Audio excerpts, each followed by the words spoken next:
Today is the first Sunday of Kerk, this blessed month that we all know that this month especially we have the praises in Saturday to Sunday, and we are waiting at the end of the month on the 29th of Kerk. We are waiting for the Nativity Feast. The readings of the 4 Sundays of Kerk before the Nativity Feast are all from the first chapter of St. Luke, the Gospel of St. Luke. The first Sunday, as we have heard, the Annunciation of the Archangel Gabriel to Elizabeth and Zechariah about the birth of St. John the Baptist. The second Sunday, the Annunciation to St. Mary. The third one, the visit of St. Mary to Elizabeth. And the fourth one is the birth of St. John the Baptist, as was announced by the angel to Elizabeth and Zechariah. What I want to go through firstly, the Psalms, the 3 Psalms of the Vesper and the Matin prayer and the liturgy. The Psalm which was read on the Vesper yesterday, "How long, O Lord, will you forget me forever?" It expresses our feelings sometimes that we are forgotten from God. How long will you hide your face from me? Exactly as many of us, or maybe all of us, feel sometimes. Consider and hear me, O Lord, my God, enlighten my eyes. Actually, this is not just personal feelings, but this is the feeling of whole humanity who are longing to the salvation of God. It's the same as the longing of all the people of the Old Testament who waited for the salvation or the fulfillment of the salvation of God. On the Matin prayer, we see the response on the Psalm 2. "For he looked down from the height of his sanctuary, from heaven the Lord viewed the earth, to hear the groaning of the prisoner, to declare the name of the Lord in Zion, and his praise in Jerusalem." That his response, that he heard our voices, our complaints, our feelings, our troubled feelings. And then the fulfillment, we see it on the Psalm of the liturgy. "And you will arise and have mercy on Zion, for the time to favor her, yes, the set time." I would like to talk to you today about the set time, the plan of God toward us. Yes, the set time has come. The set time has come. "For the Lord shall build up Zion, he shall appear in his glory." What is the set time which had come? The set time which had come is the day of salvation. This is what St. Paul quoted from the Old Testament, saying, "For he says, in an acceptable time I have heard you, and in the day of salvation." This is the set time. "And in the day of salvation I have helped you. Behold, now is accepted time. Behold, now is the day of salvation." Today, or now, is the acceptable time, or the accepted time. Now is the day of salvation. What is meant by the day of salvation? What is meant by the accepted time? What is meant by the set time? The plan of God toward every one of us is salvation. This is what He wants for every one of us. He wants that we all attain our salvation. We get our salvation. We have our salvation. That's His plan for everyone in the world. Not just for the believers, not just for the baptized, people, not for the Christians, but for everyone. That's his call, that's his will. But his plan of salvation, which is the accepted day, which is the day of salvation, which is the set time, it is when we react, when we respond by accepting this great gift, this free gift of salvation. When we react, how we can react? We see it through the Gospels. From the Vesper prayer, the Gospel was talking about the woman who went to Jesus with a very precious fragrant oil, and she poured it over the head of Jesus Christ. And he accepted it as a great gift, to the point he said, wherever the gospel will be preached, it will be told what this woman has done for her memorial. So how she accepted the salvation? Through the act of love to God. She loved God from all her heart, from all her mind, from all her thoughts. And by the way, on the same event, we see Judah saying, that's a waste. That's a money waste. This would have been given to the poor instead of being wasted that way. He doesn't have love to God.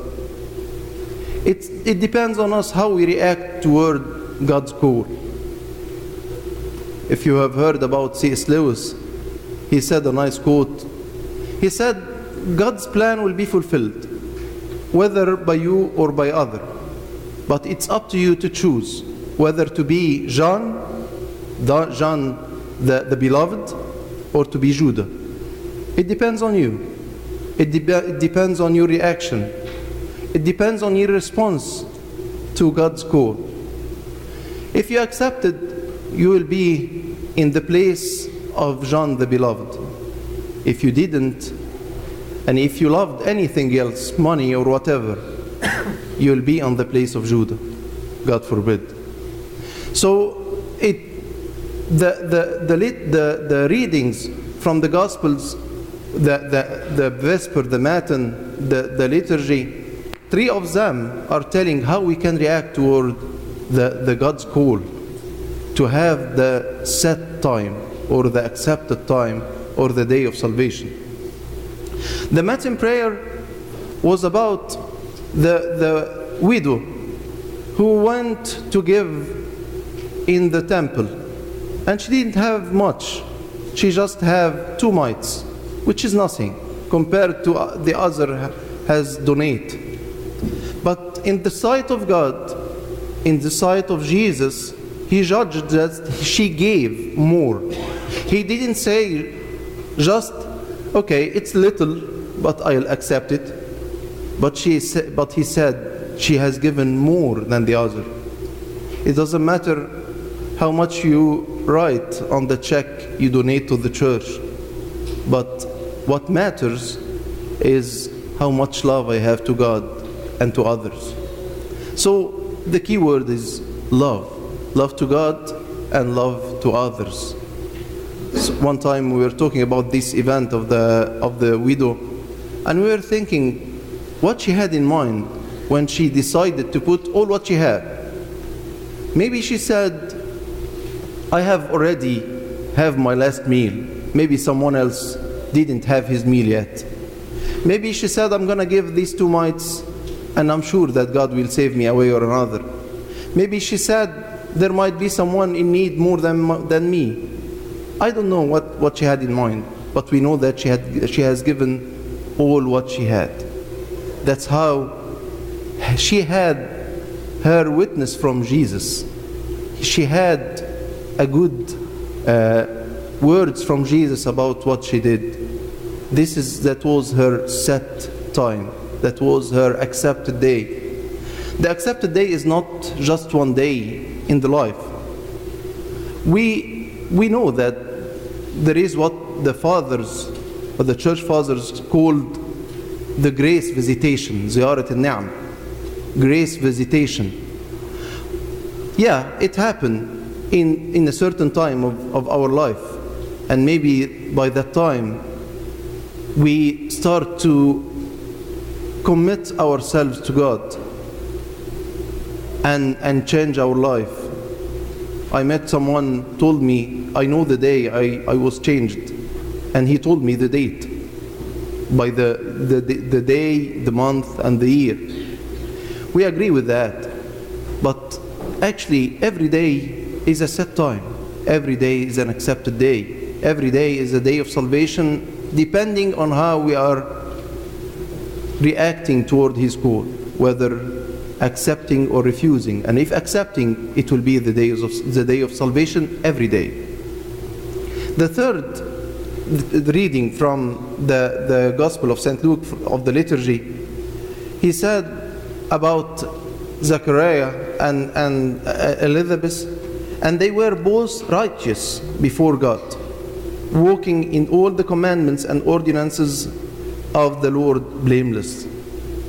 That's why they were chosen to be the parents of St. John the Baptist, the greatest among all the people, among all who are born from men, except Jesus too, except Jesus, sure. But I mean, He is the best, He is the greatest, based on the witness of Jesus Christ. But why they were chosen? Because what He said about them, they were both righteous before God, walking in all the commandments and ordinances of the Lord blameless. Why Saint Mary was chosen? Because, as we say on the praises, that the Heavenly Father looked from heaven and He didn't find anyone like her. That's why He chose her to be His mother. So the plan of God can be fulfilled in our life, not just miraculously, and it happened miraculously, but it happened depend on our reaction and our response to His call. The more we love, the more we are fulfilling His plan. There is a true story about a poor man. That's a true story. A poor man, he was going back mostly in our area, on the Midwest, and he had an old car, Pontiac.